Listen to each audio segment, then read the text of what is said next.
Psychic हा जो आहे म्हणजे चैत्य पुरुष आहे तो कसा आहे तर नॉट युनिव्हर्सलाइज लाईक जीवात्मन.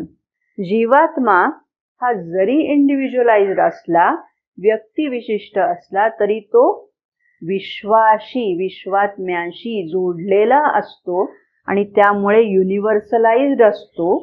तसा चैत्य पुरुष नसतो. कुठे राहून तो सपोर्ट करतो?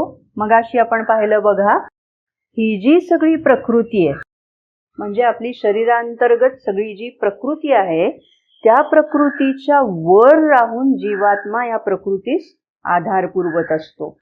पण चैत्य पुरुष मात्र आता लक्षात येईल की हा प्रकृतीचाच अंतर्गत असणारा भाग आहे.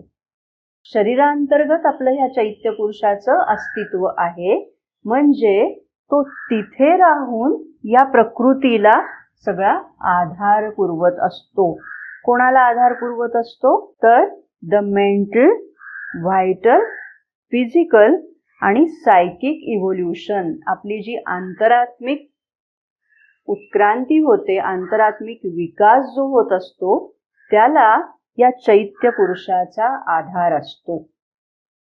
म्हणजे काय थोडंसं आत्ता आपण इथे समजावून घेण्याचा प्रयत्न करूया. बघा, हा जो जीवात्मा आहे तो जीवात्मा त्याच्यावर प्रकृतीचा काही परिणाम होत नाही, त्याच पद्धतीने त्याच्यावर कोणताच परिणाम होत नाही. म्हणजे आपण म्हणतो बघा की जीव 84 लक्ष योनीमधनं प्रवास करत असतो. म्हणजे तो कधीतरी अगदी सरपटणारा प्राणी आहे, नंतर मग अजून थोडासा उन्नत झालेला प्राणी आहे, त्याच्यापेक्षा कोणतरी माकड स्वरूपात आहे, मग मानव स्वरूपात आहे, मग अजून उत्क्रांत झालेला जीव. हा सगळा जो उत्क्रांतीचा प्रवास आहे या सगळ्यामध्ये जीव जरी त्या सगळ्या प्रवासातून चाललेला असला तरी त्याच्यामध्ये कोणताही बदल होत नाही, त्याच्यामध्ये परिवर्तन होत नाही.